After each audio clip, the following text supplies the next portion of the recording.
तुल्यन्निजान्तर्गतं पश्यन्नात्मनि मायया बहिरिवोद्भूतं यथा निद्रया यः साक्षात् कुरुते प्रबोधसमये स्वात्मानमेवाद्वयं तस्मै श्रीगुरुमूर्तये नमः इदं श्रीदक्षिणामूर्तये बीजस्यान्तरिवाङ्कुरो जगदिदं प्राङ्निर्विकल्पं पुनः मायाकल्पितदेशकालकलना वैचित्र्यचित्रीकृतं मायावीव विजृम्भयत्यपि महायोगी वयस्वेच्छया तस्मै श्रीगुरुमूर्तये नमः इदं श्रीदक्षिणामूर्तये तस्मै श्रीगुरुमूर्तये नमः इदं श्रीदक्षिणामूर्तये ॐ सहना भवतु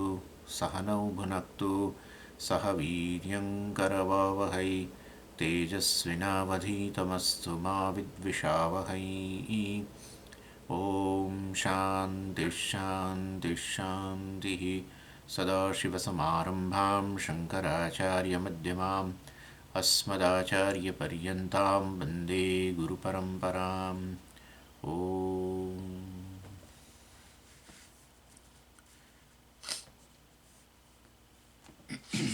121 श्लोक विशुद्धसत्त्वस्य गुणाः प्रसादः स्वात्मानुभूतिः परमा प्रशान्तिः तृप्तिः प्रहर्षः परमात्मनिष्ठा यया सदानंदरसं समृच्छति. શંકરાચાર્યજી આ કારણ શરીર જે છે જે અનાત્માનો જ ભાગ છે, અનાત્મા છે, એની ચર્ચા કરે છે, કારણ કે આત્માનાત્મ વિવેક માટે જરૂરી છે અને એને માયા સાથે સરખાવવામાં આવી.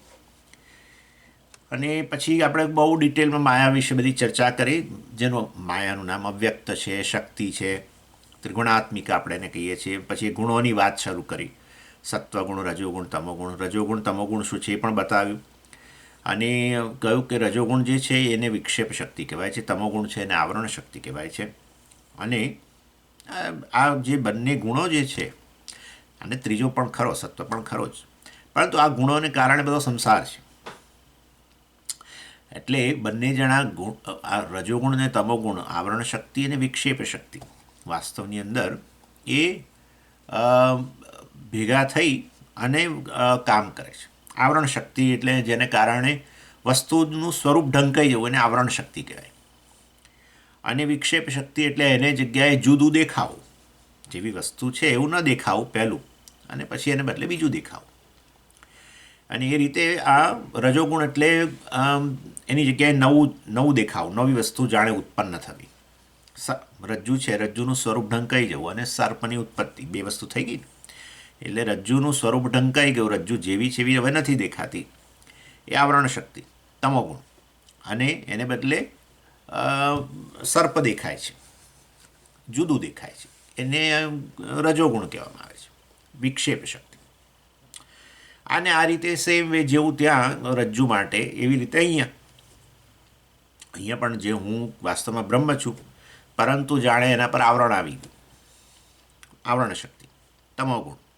અને એની જગ્યાએ આ હું જીવ છું, અહંકાર છું, વગેરે વગેરે એ પ્રકારનો જે ખ્યાલ ઉત્પન્ન થયો એ વિક્ષેપ શક્તિ, રજોગુણ. અને આ રીતે આ બંને ભેગા થઈને પછી તમે આપણે જીવ કહીએ, પોતાને અલ્પ કહીએ, એટલે સંસાર પછી આવે બધો કામ કર્મ વગેરે બધું, કર્મફળ, પછી જન્મ મરણ બધું. પછી સત્વગુણની આચાર્યએ ચર્ચા શરૂ કરી અને સત્વગુણને 3 વિભાગમાં વહેંચ્યો: મલિન સત્વ, મિશ્ર સત્વ અને વિશુદ્ધ સત્વ. મલિન સત્વ એટલે આ સંસારી વ્યક્તિ જેનામાં સત્વગુણ દબાયેલો છે. રજોગુણ તમોગુણનો પ્રભાવ કયો ને આપણે, એટલે કે સત્વ છે પણ દબાયેલો છે, એ મલિન સત્વ. અર્થાત એ સત્વ ગુણ દબાયેલો એટલે કે પોતાનું કામ ન કરી શકે, એનો અર્થ એવો, એ પ્રવૃત્ત ન થઈ શકે. સત્વગુણ પ્રવૃત્ત થાય, સત્વગુણ પોતાનું કાર્ય દેખાડે તો પછી આ સંસારમાંથી નિવૃત્ત થઈ જાય, પરંતુ દબાયેલો છે પેલા બે ગુણોની પ્રધાનતાને લીધે, અને માટે એને મલિન સત્વ કહ્યું. મિશ્ર સત્વ એટલે સત્વગુણ ધીરે ધીરે વધવો અને પેલા બંનેની સમાન થઈ જવો. રજોગુણ તમોગુણને સમાન, ત્રણેય ઇક્વલમાં માત્રામાં, સરખી માત્રામાં એમ ગણો, એને મિશ્ર સત્વ કહેવાય. તો એનો અર્થ એવો થયો કે હવે એને સંસારી કહેવાય કે ન કહેવાય? સંસારી તો ખરો, પરંતુ અધિકારી સંસારી. હજુ અજ્ઞાન ગયું નથી, પણ જ્ઞાન પ્રાપ્તિ માટે અધિકારી બન્યો, એ મિશ્ર સત્વ થઈ ગયું. અને પછી વિશુદ્ધ સત્વ હતું, અર્થાત એ જ્ઞાની થઈ ગયો. અને એમાં આપણે મલિન સત્વના બધી વિશેષતાઓ જોઈ અને મિશ્ર સત્વની પણ વિશેષતા જોઈ. પછી આ 121મા શ્લોકમાં, એટલે 120મા શ્લોકમાં મિશ્ર સત્વની વાત કરી. એની વિશેષતા શું છે, કેવી રીતે ખબર પડે મિશ્ર સત્વ છે કે નહીં, તો એ પણ આપણે જોઈ ગયા. અને 119મા શ્લોકની અંદર મલિન સત્વની વાત કરી, એ પણ આપણે જોઈ ગયા. હવે આ 121મા શ્લોકની અંદર વિશુદ્ધ સત્વની વાત કરે છે. વિશુદ્ધ સત્વસ્ય ગુણાહ, આ વિશુદ્ધ સત્વ જે છે એ વાસ્તવમાં એના ગુણો આ પ્રકારના છે. એની કેરેક્ટરિસ્ટિક બોલે ને આ લોકો અંગ્રેજીમાં, એને કેરેક્ટરિસ્ટિક, એના ગુણો, એની વિશેષતાઓ, એના લક્ષણ. ચાલો, કે છે પ્રસાદ. પ્રસાદ એટલે મનની પ્રસન્નતા, અને અથવા મનનું સમતોલપણું, એવું પણ કહી શકો. આપણે કહીએ ને બેલેન્સ છે, સમજીએ એનું માઇન્ડ બેલેન્સ છે, એનું નામ પ્રસાદ.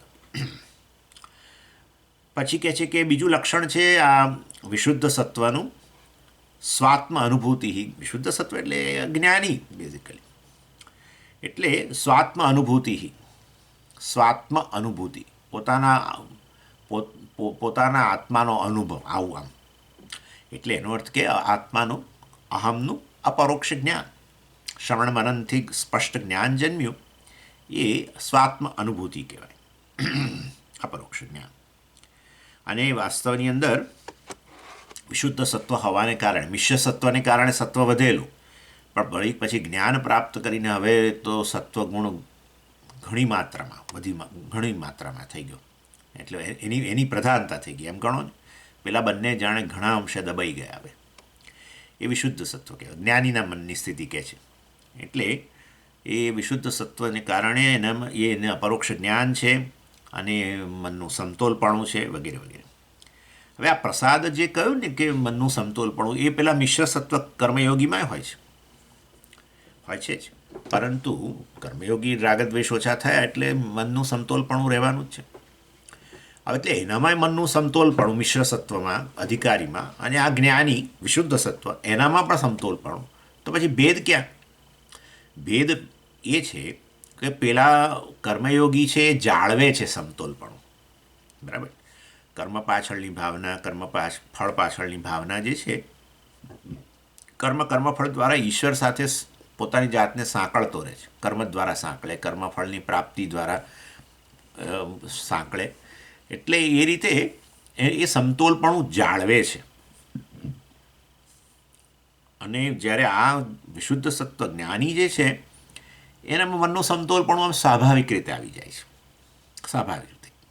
ક્યારેક ગુણોનો પ્રભાવ, પ્રારબ્ધ, પંચદશીમાં એની ચર્ચા કરે છે વિદ્યારણ્ય સ્વામીજી, કે જ્ઞાનીના મનની સ્થિતિ પણ બધા જ્ઞાનીઓની એક સરખી નથી હોતું. થોડો વત્તે અંશે ફેર તો રહે પ્રારબ્ધને કારણે. એટલે પ્રારબ્ધને કારણે ગુણો જે છે, ક્યારેક રજોગુણ વધારે દેખાય, ક્યારેક તમોગુણ દેખાય, એવું બધું આવે ખરું. પણ પછી એ સમતોલપણું આમ સરળતાથી એકદમ પ્રાપ્ત કરી લે. પેલાને જાળવવું પડે, કર્મયોગીને, મનનું સમતોલપણું. અને પછી જ્યારે આ જ્ઞાની જે છે એના માટે જાણે કે સ્વાભાવિક થઈ જાય છે. આટલો ભેદ બંને વચ્ચે, પ્રસાદ એટલે આ સમતોલપણુંમાં આટલો ભેદ છે. અને ભગવદ્ ગીતાની અંદર વાસ્તવમાં ભગવાને આ કર્મયોગ વગેરેની જ્યારે વાત કરી, ત્યારે આ સમત્વની જે વાત કરી, એમાં આ રીતે આપણે ગણવાનું. જ્ઞાનીને જે સમત્વ પ્રાપ્ત થાય છે, અને કર્મયોગીને પણ સમત્વ હોય છે. કર્મયોગીને સમત્વ હોય છે, જ્ઞાનીને, કર્મયોગીને સમત્વ પ્રાપ્ત કરે છે, જ્ઞાનીને હોય છે, એવું કહેવું પડે આપણે.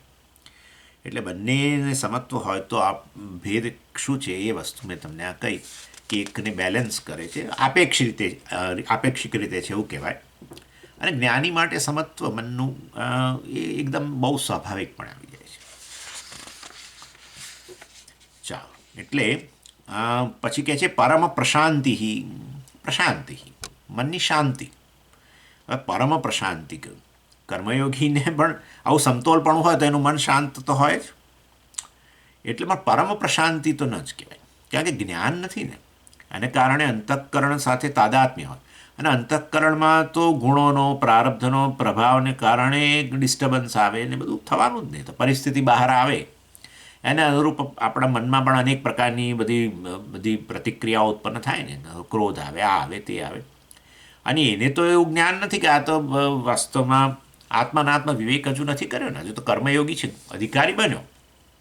એને કારણે અંતઃકરણ સાથે તાદાત્મ્ય થાય, એને કારણે પોતાની જાતને કામી, ક્રોધી વગેરે કહીને ઘણો દુઃખી થાય.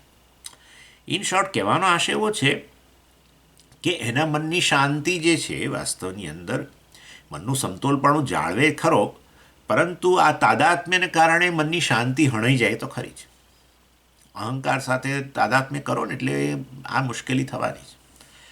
એટલે અંતઃકરણમાં હંમેશ માટે કંઈક અનુકૂળ વૃત્તિઓ તો રહેતી જ નથી, આપણે જોયેલું જ છે. તો અને એને કારણે વાસ્તવમાં એની પ્રશાંતિ એટલે સમતોલપણાને કારણે શાંતિ પ્રાપ્ત થાય ખરી મનની, કર્મયોગીની, પણ પરમ પ્રશાંતિ, આત્યંતિક, એ તો ન પ્રાપ્ત થાય. એ તો જ્ઞાનીને જ હોય. એટલે અહીંયા પરમ શબ્દ વાપરીને વિશુદ્ધ સત્વ ધરાવનાર જ્ઞાની જે છે એના માટે પરમ પ્રશાંતિ શબ્દ વાપર્યો. પરમ પ્રશાંતિનો અર્થ એવો છે કે જ્ઞાની જાણે છે કે હું તો સદાય શાંત જ છું, મારું સ્વરૂપ જ શાંત છે, સાયલન્સ, આત્મા સાયલન્સ જ છે. એટલે વાસ્તવની અંદર આત્મા ચૈતન્ય જે છે સાયલન્સ છે, કોઈ ધ્વનિ નથી. નહીં તો વાસ્તવની અંદર એ ધ્વનિ એનો પોતાનો ધ્વનિ હોય તો બીજા ધ્વનિ સાથે એને મિક્સ થઈ જાય અને પછી એ મિશ્ર ધ્વનિ સંભળાય તમને, પણ એવું નથી. બધા જુદા જુદા ધ્વનિને તમે સ્પષ્ટપણે જાણો છો. નાના કેટલાક તો એટલો સર્વાકાન હોય કે એમને બધી ખબર પડી જાય. બાજુના રૂમની અંદર એકદમ ધીમા અવાજે કોઈ કહેતું હોય તો પણ એને બધું સંભળાઈ જાય. એટલે એક અવાજ, બીજો અવાજ, ત્રીજો અવાજ અને અવાજ વચ્ચેનો ગાળો, તો એ તો સાયલન્સ જ હોય છે. એનીવે, એટલે ખરેખર આત્મા તો ત્યાં રહેલો જ છે. વાસ્તવમાં અવાજને પ્રકાશિત કરનારો અને અવાજનો ધ્વનિનો અભાવ હોય એને પ્રકાશિત કરનારો આત્મા રહેલો જ છે. તો ધ્વનિના અભાવમાં આપણે આત્મા રહેલો ને આત્માનો પોતાનો ધ્વનિ હોય તો એ વખતે તો સંભળાય જ, શું છે નહીં. સદાય શાંત છે. શાંતમ શિવમ અદ્વૈતમ ચતુર્થમ મન્યંતે સ આત્મા સ વિજ્ઞેય, માંડુક્યમાં કહ્યું. શાંતમ શિવમ અદ્વૈતમ વગેરે વગેરે. શાંતમ સદાય સ્વરૂપથી જ શાંત. અને અજ્ઞાની જાણે છે કે હું તો આત્મા છું, ચૈતન્ય છું, માટે સ્વરૂપથી શાંત છું. માટે એની શાંતિ તો એવી છે જેમાં ક્યારેય જે કદી જાય જ નહીં, સ્વરૂપની છે. એટલે કોઈ દિવસ સ્વરૂપ ન જાય. ઉષ્ણતા જ સ્વરૂપ છે અગ્નિનું, તો પછી કોઈ દિવસ જાય નહીં. એટલે આ રીતે આ વિશુદ્ધ સત્વ ધરાવનાર જ્ઞાની જે છે એની પ્રશાંતિ કે શાંતિ પરમ છે, પરમ શ્રેષ્ઠ, ચડિયાતી, ઉત્કૃષ્ટ, જે કદી ન જાય એવી એમ. એટલે આ રીતે આપણે ભેદ પાડીએ છીએ. કર્મયોગીને મન શાંત થાય ખરું સમતોલપણાને લીધે, પરંતુ પેલું તાદાત્મ્યને કારણે, અંતઃકરણ સાથે તાદાત્મ્યને કારણે અંતઃકરણમાં અનુકૂળ પ્રતિકૂળ વૃત્તિઓ ઉત્પન્ન થતી રહે. એટલે પ્રતિકૂળ વૃત્તિઓ ઉત્પન્ન થાય એટલે એની શાંતિ જતી જ રહે, કારણ કે તાદાત્મ્ય કરેલું છે. એનીવે, તાદાત્મ્ય એટલે તાદાત્મ્ય અધ્યાસ. તાદાત્મ્ય કશું કરતા નથી. અજ્ઞાનને કારણે એક વસ્તુને બીજી માનવું, આવું જે હું છું એ નહીં એને બદલે બીજું મારી જાતને માનવું. પણ આપ કહ્યું ને હમણાં રજોગુણ તમોગુણનો પ્રભાવ. એટલે હું મન છું નહીં ને છતાંય મનને અહમ કહેવું, એવું. સદાય મનથી મુક્ત જ છું, સદાય મનની વૃત્તિઓથી મુક્ત છું. સદાય જાણો કે ન જાણો, મનની કોઈ વૃત્તિથી તમારા પર પ્રભાવ પડતો જ નથી. તમે તો અસંગ આત્મા છો ને. તો પછી ખરેખર પણ તો આવો ભ્રમ સેવ્યા કરીએ છીએ, હું મન છું વગેરે. અને પછી મનમાં જે વૃત્તિ ઉત્પન્ન થાય એની સાથે તાદાત્મ્ય થઈને પછી દુઃખી થઈ ગઈ. એના નામે સંસાર. ચાલો, એની એટલે આ વસ્તુ અહીં બતાવે છે. પરમા પ્રશાંતિ, વિશુદ્ધ સત્વ ધરાવનાર છે, એના બધા લક્ષણો બતાવે છે ને જ્ઞાનીને. સ્વાત્મ અનુભૂતિ પરમા પ્રશાંતિ, પરમ પ્રશાંતિ કહ્યું અહીંયા. અને પરમા પ્રશાંતિ, હા, પરમ પ્રશાંતિ ના, કારણ કે એ તો પેલો સ્ત્રીલિંગ વાચક શબ્દ છે ને, એટલે પરમા પ્રશાંતિ. ચાલો, પછી એટલે આવી પણ એક વસ્તુ નક્કી થઈ ગઈ. હવે પ્રશ્ન આવો થાય છે એની અંદર કે હવે આપણે આત્માને જાણી લઈએ, આવો કે હું સદાય શાંત છું, અને પછી મારી શાંતિ કદી જાય જ નહીં, તો પછી એમાં પેલી આપેક્ષિક શાંતિ કર્મયોગીને ને કે કર્મયોગીનું આપેક્ષિક સમતોલપણું ને એ બધાની શું જરૂર છે હવે?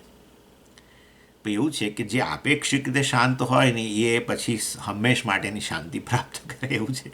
આપેક્ષિક રીતે સમતોલપણું ધરાવનાર, આપેક્ષિક રીતે જેનું ચિત્ત સમતોલપણું ધરાવે છે, બેલેન્સ છે, એ પછી એ સમતોલપણું હંમેશ માટે પ્રાપ્ત કરવા માટે અધિકારી બને. માટે કર્મયોગી જે છે એ પૂજ્ય સ્વામીજી ઉદાહરણ આપતા હતા એનામાં, અને મેં તમને ગઈ વખતે આપ્યું છે ઉદાહરણ કે જેની એમાં કહ્યું કે ભાઈ પેલો ભિખારી છે એને એ લોટરી લે ને, કારણ કે એની પાસે પૈસા નથી હોય, એટલે એને થયું કે ભાઈ હંમેશ માટે આ માથાકૂટ જતી રહે, પૈસાની ગરીબીને લીધે આજે આટલી બધી સમસ્યાઓ છે જતી રહે, જો હું લોટરી ખરીદી લઉં તો આવી જાય એક સામટા પૈસા ને હંમેશ માટે એની ગરીબી જાય ને માથાકૂટો જાય.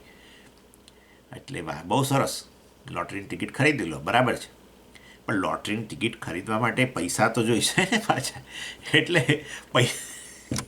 આપેક્ષિત રીતે પૈસા હોય, થોડા ઘણા પૈસા હોય તો એનાથી લોટરી ખરીદો ને પછી એનાથી ઢગલાબંધ પૈસા મળે લોટરી દ્વારા. પણ એટલે એ તો જોઈએ તો ખરું ને. એવી રીતે આપેક્ષિક રીતે શાંત હોઈએ ને ભાઈ, તો પછી આ સમજાય કે આત્મા સદાય શાંત સ્વરૂપ છે. એ સમજવું સરળ બની જાય. આપણું ચિત્ત અત્યંત વિક્ષિપ્ત રહેતું હોય એવા સંજોગોની અંદર આવી પરમ હું તો સ્વરૂપથી શાંત છું જાણવું એ અઘરું છે, શક્ય જ નથી. અઘરું મારે બોલવું જ ન જોઈએ, શક્ય જ નથી. જ્યારે આપણે કહેતા હોઈએ કે હું તો બહુ અશાંત છું, મનની અંદર સમતોલપણું ન હોય, મનની અંદર શાંતિ ન હોય, એની સાથે તાદાત્મ્ય કરેલું, એને લીધે હું કહું કે હું અશાંત છું, એને એવું જ્યારે કહેવામાં આવે કે તું અશાંત નહીં, તું હંમેશ માટે શાંત છું, તું તો શાંત સ્વરૂપ છું, એ કોઈ કાળે બેસે નહીં, બેસે જ નહીં ને. એ તો ઉપરથી છોડી દે, આ વસ્તુ ભણવાનું જ છોડી દે. એટલે અધિકારી તો બનવું જ પડે, આપેક્ષિક રીતે પ્રાપ્ત કરવું પડે. એટલે કર્મયોગી જે છે આપેક્ષિક રીતે મનની ચિત્તની શાંતિ પ્રાપ્ત કરે, ચિત્તનું સમતોલપણું હોય. ચાલો, અને આ રીતે અહીંયા પરમા પ્રશાંતિ કી. પછી કહે છે તૃપ્તિ. તૃપ્તિ તૃપ્તિનો અર્થ થાય છે સંતોષ. પણ સંતોષ છે અમને કેવી રીતે ખબર પડે? હરીફાઈનો અભાવ, કોઈની સાથે હરીફાઈ નહીં. એનું નામ સંતોષ.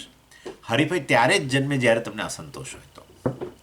તો અમને તો કોઈ હરીફાઈ નથી સ્વામીજી. બાજુવાળા જે અમારા પડોશી છે એ ભલે ને $1,000,000 કમાય, અમને કંઈ પડેલી નથી. એ ફલાણી ગાડી લાવે ને તો અમને કંઈ પડેલી નથી. એ એમનું પેપરમાં બધે નામ આવે ને બહુ બધા એમને બધું સન્માન લોકો કરે ને અમને કંઈ પડેલી નથી. એ ફલાણી કંપનીમાં વાઇસ પ્રેસિડન્ટ બને તોય અમને કંઈ પડેલી નથી. અમને આ બધી વસ્તુની કોઈ કિંમત જ નથી સ્વામીજી. અમે તો ભણવાનું, અમે તો આ ભણવાનું ઈચ્છીએ છીએ. પણ આ ક્ષેત્રમાં જ હરીફાઈ, અહીંયા જ હરીફાઈ.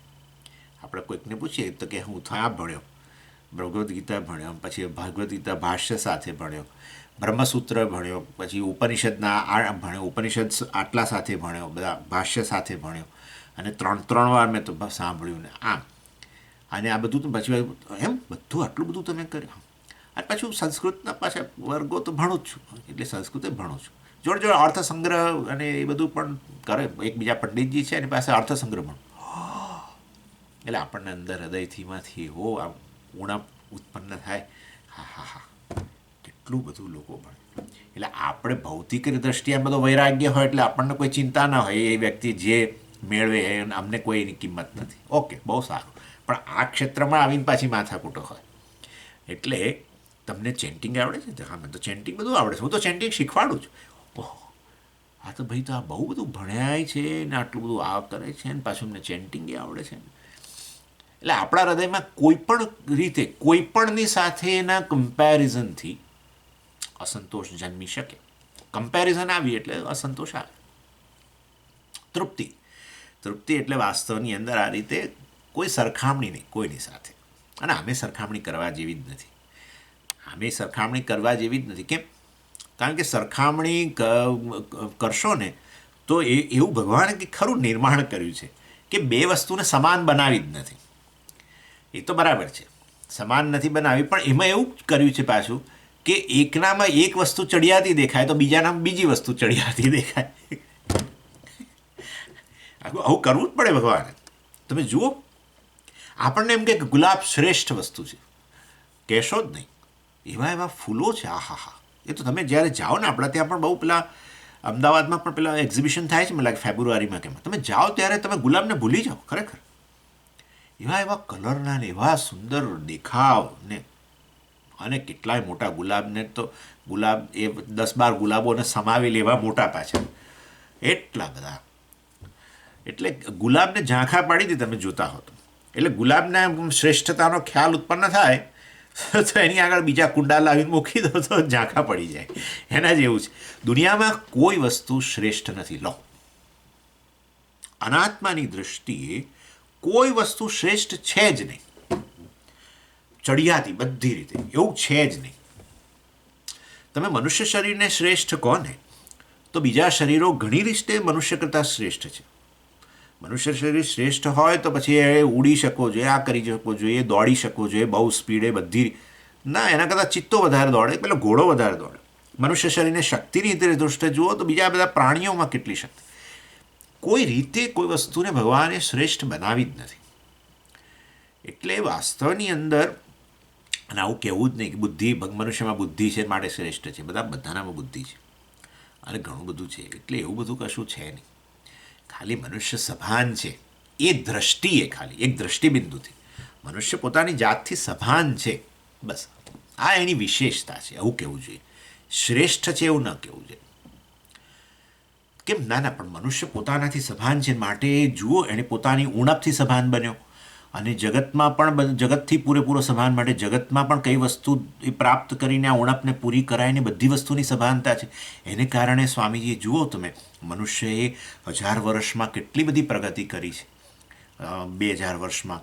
અને પ્રાણીઓ ત્યાંના ત્યાં જ રહ્યા છે, કારણ કે પ્રાણીઓને પોતાની ઉણપની સભાનતા જ નથી.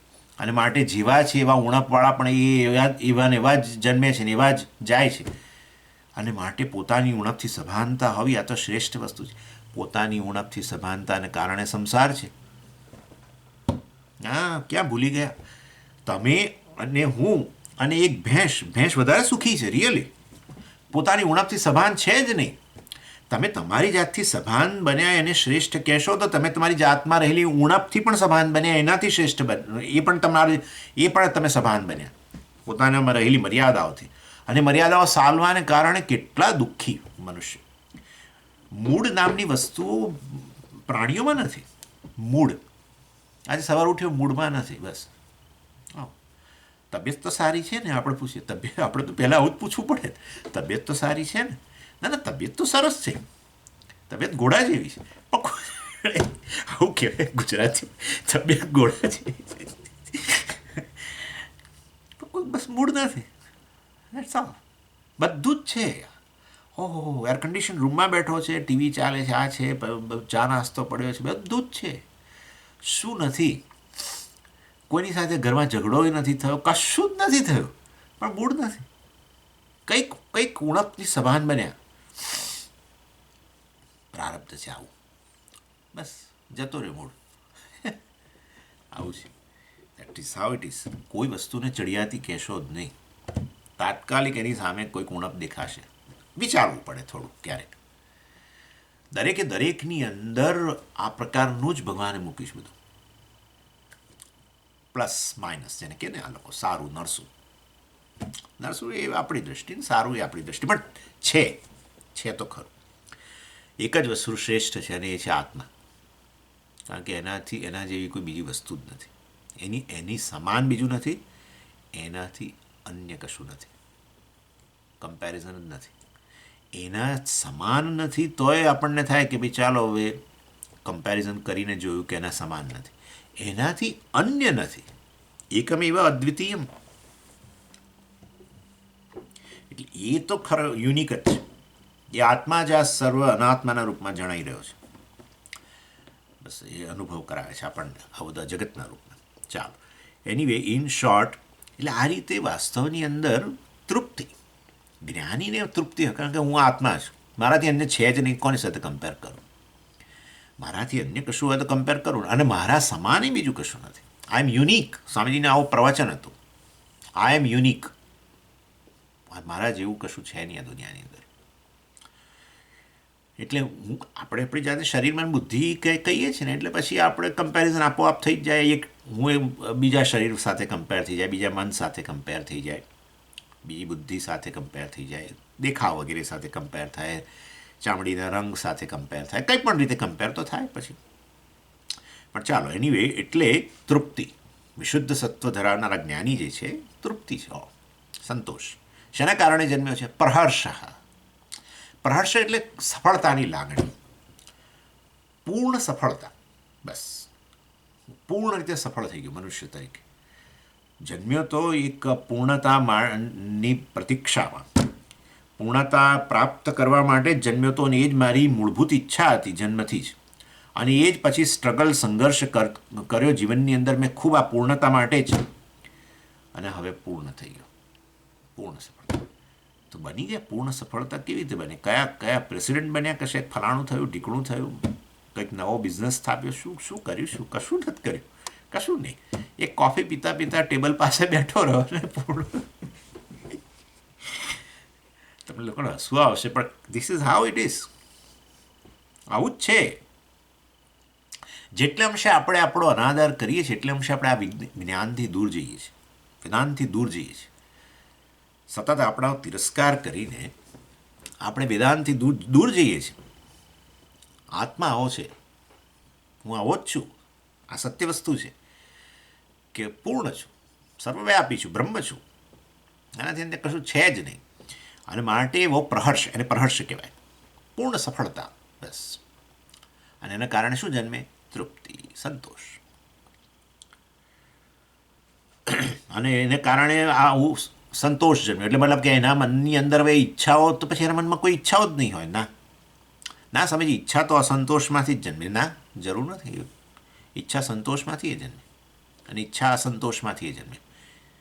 ઈચ્છા પૂર્ણ સફળ બન્યા પછી જન્મે, અને ઈચ્છા સફળતા પ્રાપ્ત કરવા માટે પણ જન્મે. બંને પ્રકારની ઈચ્છાઓ છે.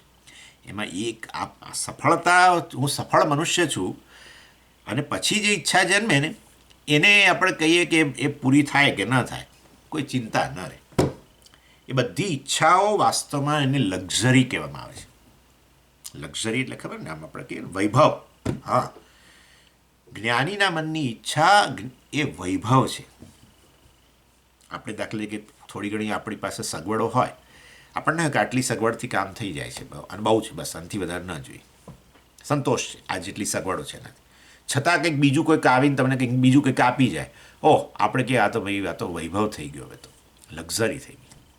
એમ મતલબ કે આ હોય તોય ઠીક, નહીં હોય તોય વાંધો નહીં.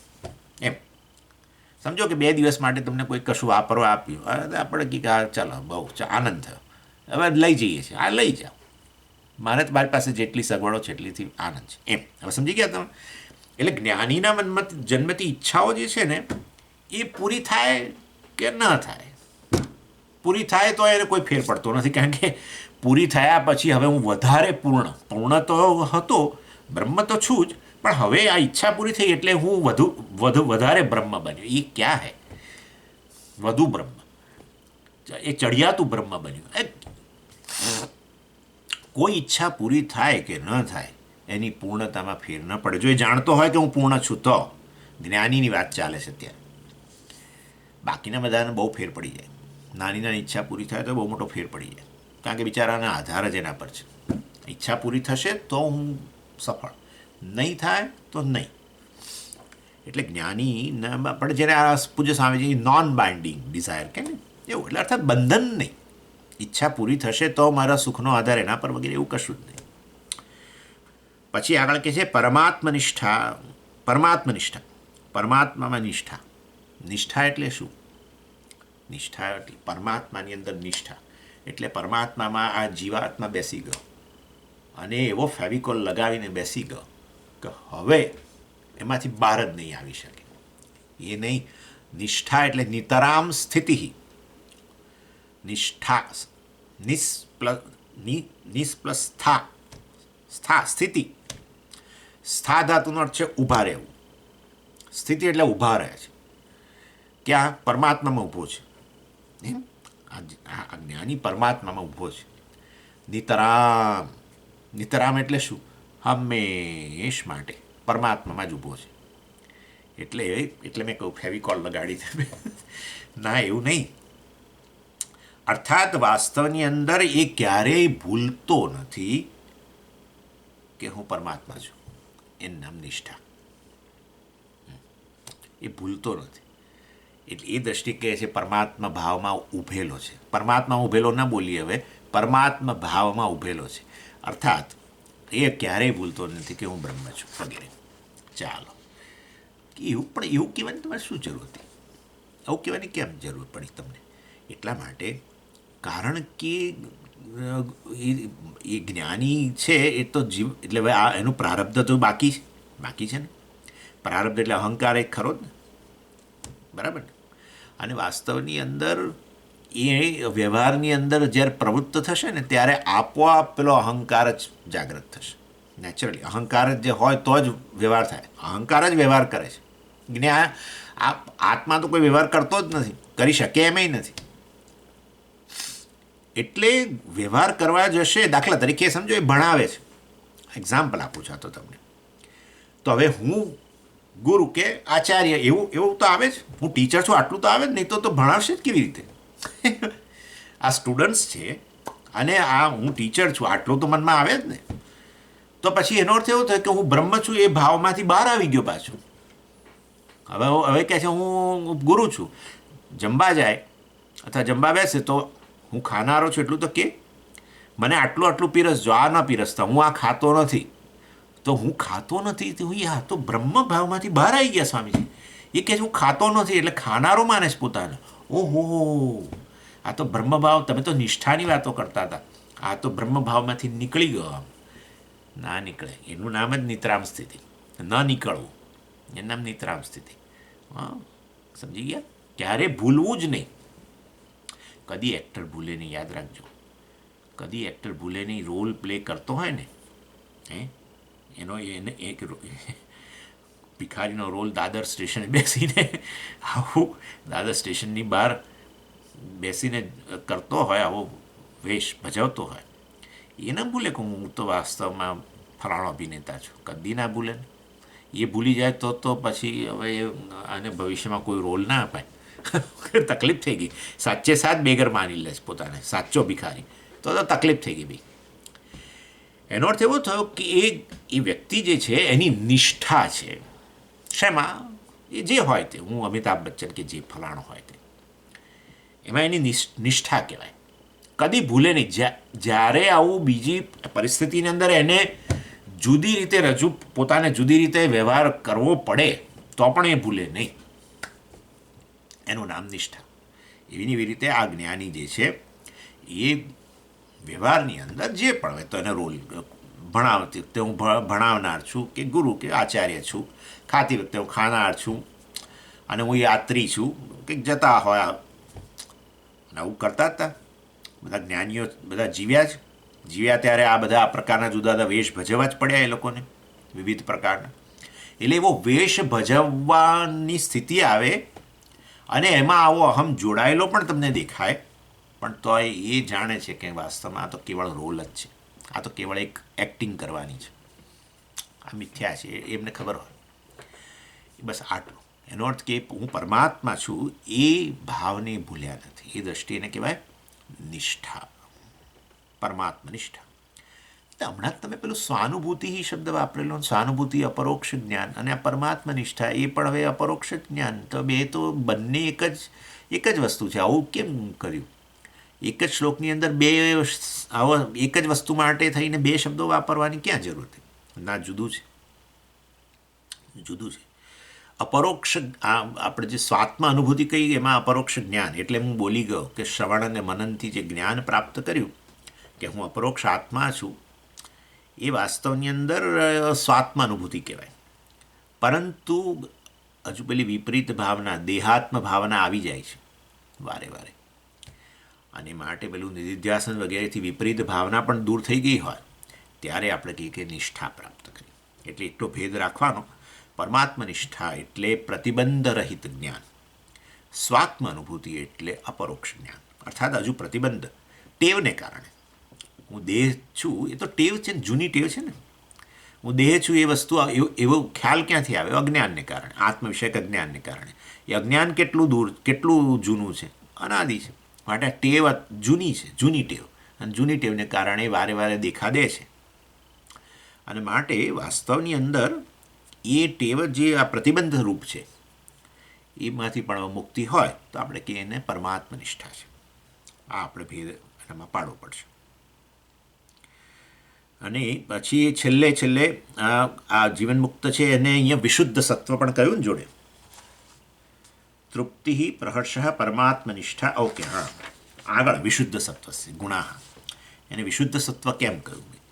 વિશુદ્ધ સત્વ એટલા માટે કહ્યું કારણ કે આપણી દ્રષ્ટિ વિશુદ્ધ સત્વ.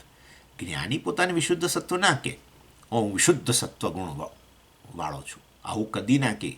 આવું કહે તો એ જ્ઞાની જ નથી. હા, હું વિશુદ્ધ સત્વ ગુણ ધરાવું છું એવું ન કે. આપણે એને વિશુદ્ધ સત્વ ગુણવાળો કહીએ છીએ, એ નહીં. એટલે જ્ઞાની પોતાની જ્ઞાનીનું વર્ણન આપણે કરીએ અને જ્ઞાની પોતાનું વર્ણન કરે, બહુ મોટો ફેર હોય. એટલે આ તો આપણે જ્ઞાનીનું વર્ણન કરી રહ્યા છે, વિશુદ્ધ સત્વ છે ને આવો છે ને એને પ્રહર્ષ છે ને તૃપ્તિ છે ને એ પ્રકારે કરીએ છીએ ને, પરમાત્મ નિષ્ઠા છે ને વગેરે. એ પોતાને વિશુદ્ધ સત્વવાળો નથી કહેતા. કેમ કેમ એમાં કહેવામાં એને શું તકલીફ છે? પણ ધરાવે તો કે ને. પણ તમે તો કહો છો જ્ઞાની વિશુદ્ધ સત્વ ગુણ ધરાવે છે, અને હવે એ કહો છો એ પોતે એવું કહે છે હું તો વિશુદ્ધ સત્વ ધરાવતો નથી. હા, એ એવું કહે છે. નાન્યમ ગુણેભ્ય કર્તારમ યદા દ્રષ્ટાનુપશ્યતિ ગુણેભ્ય પરમ વેત્તિ મદભાવમ સહ અધિગચ્છતિ. ભગવાને જવાબ આપી દીધો. ભગવાન કહે છે 14મા અધ્યાયની અંદર 19મા શ્લોકની અંદર છે, ભગવાન કહે છે ગુણેભ્ય પરમ વેત્તિ, ગુણોથી પર પોતાને જાણે છે. એટલે વિશુદ્ધ સત્વ એ ગુણ જ છે ને ભાઈ. જરા જ્ઞાની તો પોતાને ગુણોથી પર, ગુણાતીત હે ને, એટલે 14મા અધ્યાયને ગુણાતીત કહ્યું, ગુણોથી અતીત. એટલે વિશુદ્ધ સત્વ કે મિશ્ર સત્વ કે ફલાણા સત્વ જે હોય છે એ બધું અનાત્મ વિષયક છે. કેમ કેમ કેમ કેમ કેમ ભાઈ જો આ જે કંઈ અનાત્મ છે ને એ બધું ગુણોમાંથી આવ્યું છે. માયાનું કાર્ય, માયા ત્રિગુણાત્મિક. અને માટે સત્વ હોય કે રજસ હોય કે તમસ હોય, છેવટે બધો અનાત્મ પ્રપંચ જ ગુણોથી સંબંધિત છે. માટે પોતાને હજુ ગુણોવાળો કેવો તો પછી હજુ અનાત્મામાં આત્મબુદ્ધિ થઈ ગઈ. માટે વાસ્તવમાં એ તો કહે છે હું તો આત્મા છું, આ માયા વગેરે પણ મિથ્યા વસ્તુ છે, મારાથી અભિન્ન છે પરંતુ મિથ્યા વસ્તુ છે, માયામાંથી પ્રપંચ આવેલો છે. એનીવે એટલે એ દ્રષ્ટિએ પોતાને વિશુદ્ધ સત્વ ન કે, પોતાને આત્મા કે, નિર્ગુણ બ્રહ્મ કે, નિર્ગુણ ગુણરહિત, ગુણથી અતીત. એટલે ભગવાને કહ્યું ગુણેભ્યશ્ચ પરમ વેત્તિ, ગુણોથી પર પોતાને જાણે છે. મદભાવમ એ મારા ભાવને, મારા સ્વરૂપને અધિગચ્છતિ ત્યારે પ્રાપ્ત કરે છે. આ ગુણોમાંથી વિશુદ્ધ સત્વમાંથી મુક્ત થવું પડે. આ થવું પડે એ તો બરાબર છે, પણ થવું પડે તો કેવી રીતે થઈશું સ્વામીજી? વિશુદ્ધ સત્વમાંથી કેવી રીતે મુક્ત થઈશું? કોઈ ગુણમાંથી તમારે મુક્ત થવાની જરૂર નથી. તમે જાણો કે તમે ગુણોથી પર છો, આનું નામ જ્ઞાન છે. તમે આત્મા છો અને ગુણોથી પર છો એ જાણું, બસ સમજી ગયા, આટલી વાત છે. એનીવે એટલે આ જ્ઞાનીનું આ રીતે અહીંયા વર્ણન કરવામાં આવ્યું. અને પછી આગળ કે છે સદા યયા સદા આનંદ રસમ સમમૃચ્છતિ, સમમૃચ્છતિ, સમૃચ્છતિ, સમ્યક રુચ્છતિ, રુચ્છતિ પ્રાપ્નોતિ, મેળવે છે, સમ્યક સારી રીતે મેળવે છે. શું? જ્યુસ. રસમ, રસ, રસ એટલે જ્યુસ. શેનો? કયો જ્યુસ મળે છે ને? આનંદ રસમ. અને આનંદનો જ્યુસ ઘૂંટડા પીએ છે, ડગ ડગ ડગ ડગ ડગ. ક્યારે ક્યારે? સવારે? ના ના ના, સદા આનંદ રસમ રુચ્છતિ, હંમેશ માટે, હંમેશ માટે આનંદના ઘૂંટડા પીએ છે. પણ શેના દ્વારા? એવું તે શું થઈ ગયું કે એના આનંદના જ્યુસ કાઢી કાઢીને મળવા માંડ્યો? યયા, યયા, યયા એટલે જેના દ્વારા એને આવો આનંદ રસ પ્રાપ્ત થાય છે, આવું હોવાને કારણે. મતલબ એવું તે શું છે? યયા છે ને એ પેલું એ પેલું સ્ત્રીલિંગવાચક શબ્દ છે. એટલે પેલી નિષ્ઠા શબ્દ જે છે ને સ્ત્રીલિંગવાચક છે. એટલે આવી પરમાત્મા ભાવમાં નિષ્ઠા, હું પરમાત્મા છું એ ભાવને કદી ભૂલતો જ નથી. એના કારણે એ સદાય આનંદમાં જ રહે છે. આવું તો સ્વામી પણ સદાય આનંદમાં તો ન જ રહેવાય. આ તો બહુ ખોટી વાત છે. સદા આનંદમાં આખો દિવસ ખલખલ ખલખલ ખલખલ હસ્યા જ કરે બસ. અને પછી ઊંઘી જાય ત્યારે હજુ તો હસવાનું ચાલુ છે. જ્યાં સુધી ઊંઘ ના આવે ત્યાં સુધી હસવાનું ચાલુ રહેવું જોઈએ. અને પાછું સપનાવસ્થા આવે ત્યારે તો અર્ધ જાગ્રત અવસ્થા છે ને, એટલે એમાં હસવાનું ચાલુ થઈ જાય પાછું. ખાલી ઘસઘસાટ ઊંઘે ત્યારે પેલું હસવાનું બંધ થાય. પાછું સવારે જાગે એની સાથે જ પડોશીને ખબર પડી જાય કે આ જાગી ગયા ભાઈ. કેમ? ખડખડ ખડખડ ખડખડ ખડખડ ખડખડ ખડખડ ખડખડ ખડખડ ખડખડ ખડ. મારા તો 2 મિનિટથી વધારે મારાથી નહીં આવું તો થાય. આ તો કહે છે આચાર્ય કહે છે સદા આનંદ રસમ મૃચ્છતિ, હંમેશ માટે આનંદના ઘૂંટડા જ પીએ છે. એટલે ચોક્કસપણે આવો સમયને અંતર્ગત આનંદ નથી મેળવતો. આવું સદા આવે ને એટલે આપણે ચેતી જવું. 3 વસ્તુ કાઢી નાખવી અંદરથી. 3 વસ્તુ કાઢી નાખવી. હા, 3 વસ્તુ કાઢવાની. જ્યારે કોઈ વસ્તુ કે સદા, એનો અર્થ એવો થયો કે એ લોકોને આ દેશની કાળની સીમાઓ જ નથી, તો જ કેવું પડે ને સદા. સદા એટલે શું?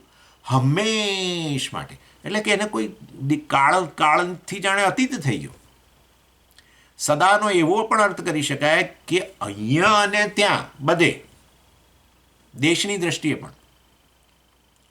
સદાનો એવો અર્થ પણ કરી શકીએ કે ગમે તે પરિસ્થિતિ, બરાબર, તો જ સદા બોલાય. દેશ કાળ અને પરિસ્થિતિના પ્રભાવ વગરનો આનંદ તો શું હોય? તમે મને કહો, શું હોય? સ્વરૂપ.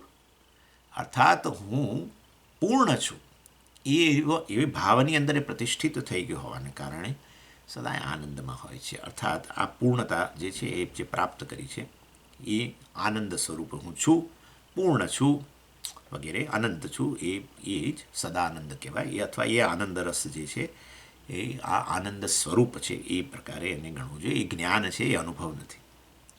અર્થાત હું પૂર્ણ છું, કશું ખૂટતું નથી મારામાં, કશું જ ખૂટતું નથી. આવી પ્રકારની એની મનની સ્થિતિ. ચાલો, આ થયું વિશુદ્ધ સત્વનું પણ વર્ણન પૂરું થઈ ગયું. એટલે સત્વગુણ, રજોગુણ ને તમોગુણ, માયાના 3 ગુણો જે છે ને એના લક્ષણો એ જે છે બધી ચર્ચા પૂરી કરી. અનાત્માની ચર્ચા પણ આપણે બરાબર સમજી શકીએ એટલા માટે આ બધું બતાવવામાં આવ્યું. હવે આગળ કહે છે અવ્યક્તમેતત્ ત્રિગુણૈર્નિરુક્તમ તત્કારણમ નામ શરીરમાત્મનઃ સુષુપ્તિરેતસ્ય વિભક્ત્યવસ્થા પ્રલીન સર્વેન્દ્રિય બુદ્ધિવૃત્તિ. એટલે શંકરાચાર્યજી હવે અહીંયા કારણ શરીર જે છે એને માયાના રૂપમાં જે છે એની વાત કરે છે, જેને અવ્યક્ત કહેવાય, એટલે અથવા શક્તિ જેને કહીએ છીએ.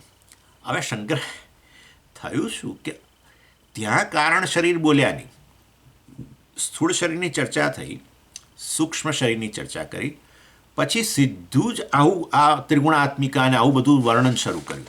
અવ્યક્ત નામની પરમેશ શક્તિ અનાદ્ય વિદ્યા ત્રિગુણાત્મિકા પરા કાર્યાનુમેયા સુધ્યૈવ માયા યયા જગત પ્રસૂય ઇદમ સર્વમ પ્રસૂયતે. આવું કહ્યું.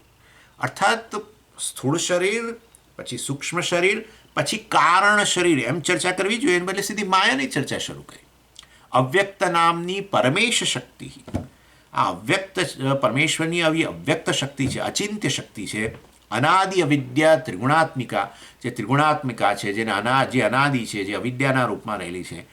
કાર્યાનુમેયા સુધીયૈવ માયા, અને આમાં જેને માયા કહેવામાં આવે છે વગેરે વગેરે. કાર્ય દ્વારા જેનું અનુમાન થાય છે, આ જગત કાર્ય છે, એના દ્વારા પરમેશ્વરની આ કારણ શક્તિ જે છે, જે આ જગતના રૂપમાં અભિવ્યક્ત થાય છે, એનું અમે અનુમાન કરી શકીએ છીએ. આવું અરે પણ તમારે કારણ શરીરની વાત કરવાની હતી, તમે સીધી માયાની ચર્ચા ક્યાંથી કરી? એટલે આપણે ત્યાં કહી દીધું બધું કે ભાઈ એ ખરેખર આ માયા અને કારણ શરીરમાં ભેદ નથી એમ કરીને આપણે ચર્ચા કરી, પણ ભાષ્યકારે તો મતલબ ભાષ્યકાર તો હવે શંકરાચાર્યજી જ કહેવું જોઈએ, ભાષ્યકાર તો અહીં ભાષ્ય નથી. એટલે શંકરાચાર્યજીએ કારણ શરીર એવો ફોડ ન પાડ્યો, સીધી માયા જ છે એમ કહ્યું. અને હવે ફોડ પાડી રહ્યા છે.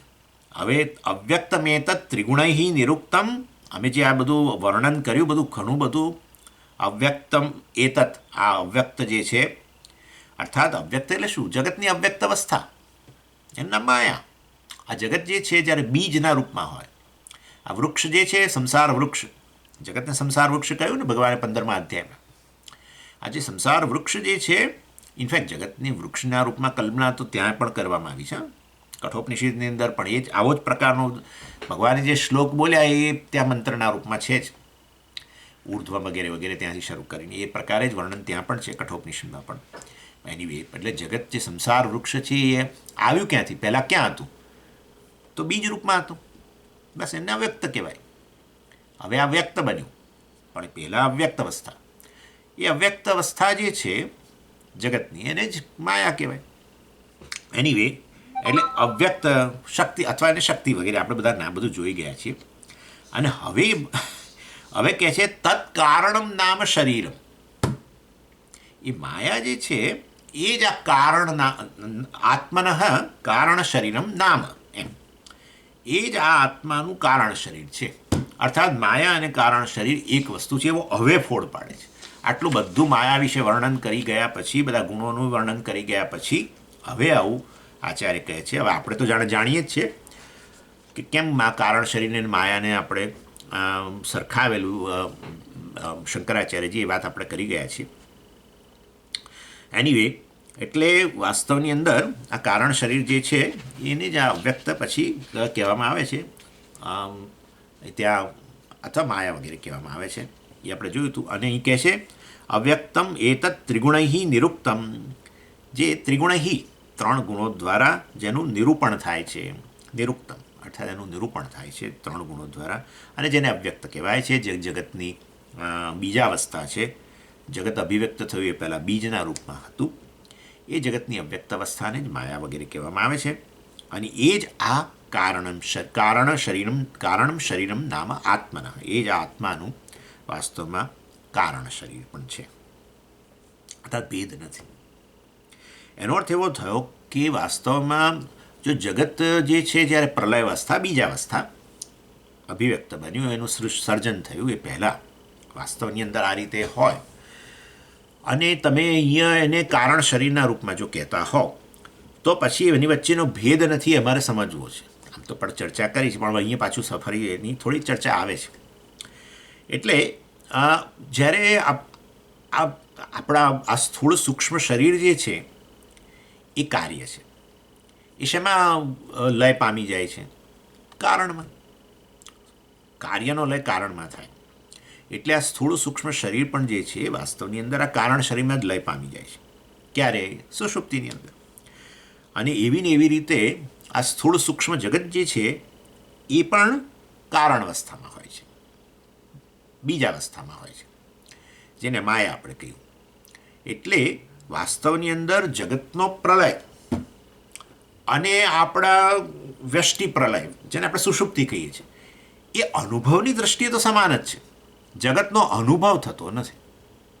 બરાબર છે? બસ શું છે, વ્યક્ત બને જગત ત્યારે તમે એનો અનુભવ કરી શકો, પણ એ વ્યક્ત ન હોય તો પછી એનો અનુભવ ન થાય. એટલે વાસ્તવની અંદર સુષુપ્તિ અવસ્થા પણ એવી છે કે જેમાં આપણા સ્થૂળ સૂક્ષ્મ શરીર અર્થાત અંતઃકરણ, ઇન્દ્રિયો અને આપણું સ્થૂળ શરીર અને બાહ્ય જગત કશાનો અનુભવ થતો નથી. પ્રલયમાં પણ એવું જ છે, કારણ કે જગત અભિવ્યક્ત થયું જ નથી, એટલે વાસ્તવમાં જગત હોતું જ નથી.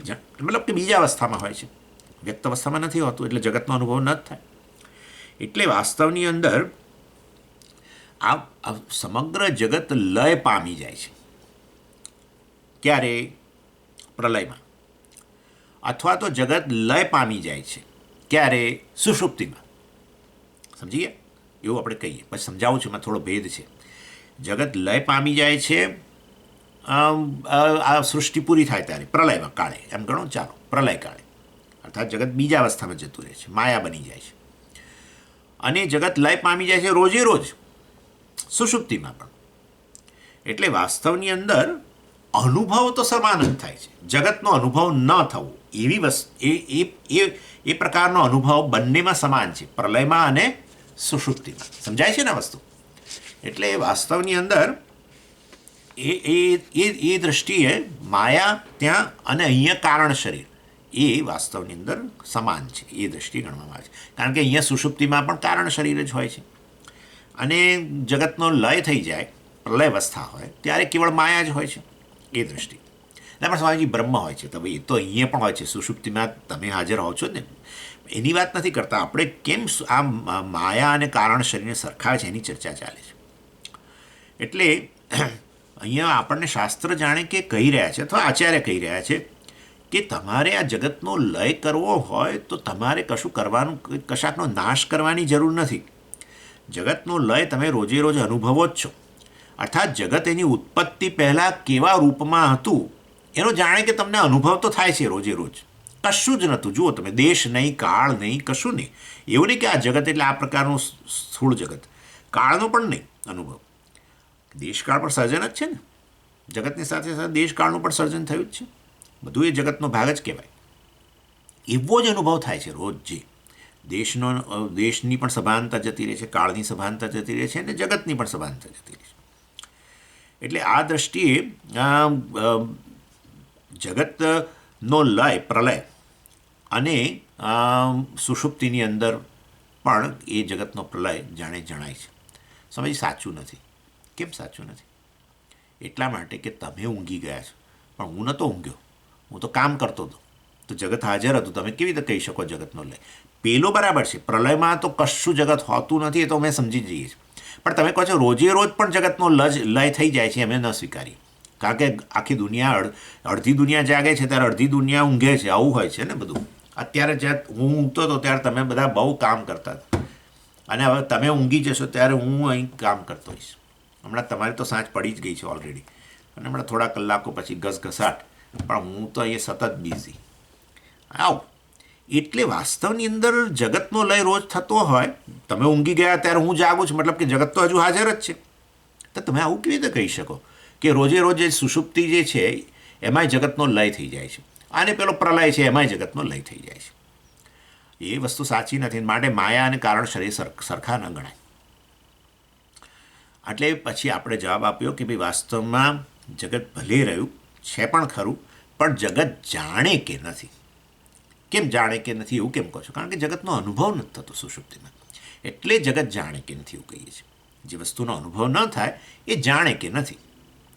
અવ્યક્ત અવસ્થા એને જ કહેવાય. મેં તમને પહેલાં પણ કહ્યું છે કે તમારા રેફ્રિજરેટરની અંદર માખણ હાજર છે, 500 ગ્રામ માખણ હાજર છે, તો પેલા ભાઈને બહાર મોકલે છે પેલા પાઉંભાજી માટે કે માખણ લઈ આવો. અરે પણ તમારા પાસે છે શું સ્વામી? તમે કહ્યું શું બોલો છો? છે ચા, પેલું મસ્તી દહીં કે દેશી દહીં કેવું આવે, આવડું મોટું પેકેટ, એને આમ ભલો તમારી ફટાક કરતું બહાર નીકળશે 500 ગ્રામમાં. એવું મસ્ત દહીં છે, મસ્તી દહીં જે હોય તે. એટલે પણ એ જે માખણ જે છે અવ્યક્ત અવસ્થામાં હોય તો અને તમારો અનુભવ નથી થતો, તો માટે જાણે કે નથી એવું માનીને જ આપણે બહાર મોકલીએ છીએ. હા, આ સ્થિતિ છે. એટલે પ્રલય કાળે પણ જગત નથી અને સુષુપ્તિ કાળે પણ જગતનો અનુભવ નથી. માટે નથી, જાણે કે નથી, અવ્યક્ત અવસ્થા આવી ગઈ છે. પેલામાં અવ્યક્ત અવસ્થા છે, આમાં આ બધું અવ્યક્ત જાણે કે થઈ ગયેલું જણાય છે. પરંતુ અહીંયા અવ્યક્ત થઈ નથી જતું. પ્રલયમાં જેમ જગત અવ્યક્ત બની જાય એવું સુષુપ્તિ દરમિયાન જગત અવ્યક્ત બનતું નથી. પરંતુ અવ્યક્ત અવસ્થામાં જેમ જગતનો અનુભવ ન થાય, એ બંને અવસ્થામાં સમાન હોવાને કારણે સુષુપ્તિ અને પ્રલય બંનેમાં આ અનુભવ સમાન ગણાય કે જેમાં જગતનો અનુભવ ન થાય અવ્યક્ત હોવાને કારણે. એ દ્રષ્ટિએ અમે આ સુષુપ્તિ જે છે એને આ અવ્યક્ત અવસ્થા સાથે સરખાવીએ છીએ, માયા સાથે સરખાવીએ છીએ. એટલે અનુભવની દ્રષ્ટિએ પ્રલય અને સુષુપ્તિ સમાન છે, ટેકનિકલ દૃષ્ટિએ નહીં. યાદ રાખજો, ટેકનિકલ દૃષ્ટિએ પ્રલય આ જે છે એમાં જગત ખરા અર્થમાં લય પામી જાય છે. સુષુપ્તિમાં ખરા અર્થમાં જગત લય નથી પામતું, પણ જાણે કે લય પામી જાય છે. એટલે એ દૃષ્ટિએ ટેકનિકલી બંનેમાં ભેદ છે, પરંતુ અનુભવની દૃષ્ટિએ બંને સમાન છે. કારણ કે ત્યાં પણ જગતનો અનુભવ ન જ રહે. જ્યારે જગત લય પામી ગયું મતલબ કે હવે જગતનો અનુભવ ન રહે. અને અહીંયા પણ જગતનો અનુભવ નથી રહેતો. અને એ દૃષ્ટિએ વાસ્તવની અંદર જગતની અવ્યક્ત અવસ્થા એટલે કે માયા અને સુષુપ્તિ અવસ્થા, જેમાં કારણ શરીરની જ પ્રધાનતા, એને અમે સરખાવીએ છીએ. સમજી ગયા ને? હવે કારણ શરીરને કેમ માયા કહીએ છીએ?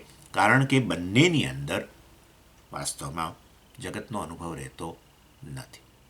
એકમાં ખરા અર્થમાં જગત લય પામી જાય છે, બીજામાં જાણે કે લય પામી જાય છે. કારણ કે અનુભવ નથી રહેતો, માટે આપણે જાણે કે લય પામી ગયું એવું કહીએ. એ દૃષ્ટિએ માયા અને કારણ શરીર સમાન ગણીને આચાર્યએ કારણ શરીરની જ્યારે ચર્ચા કરવાની હતી ત્યારે સિદ્ધિ માયાની ચર્ચા કરી. એનું કારણ આટલું છે. અને બીજું બધું ઘણું છે, એની ચર્ચા હું અમારે હજુ કહેવાનું છે થોડું વસ્તુ, એ પછી વાત કરું છું. ઓમ પૂર્ણમદ પૂર્ણમિદમ પૂર્ણાત પૂર્ણમુદચ્યતે પૂર્ણસ્ય પૂર્ણમાદાય પૂર્ણમેવાવશિષ્યતે. ઓમ શાંતિ શાંતિ શાંતિ. હરિ ઓમ શ્રી ગુરુભ્યો નમઃ. હરિ ઓમ.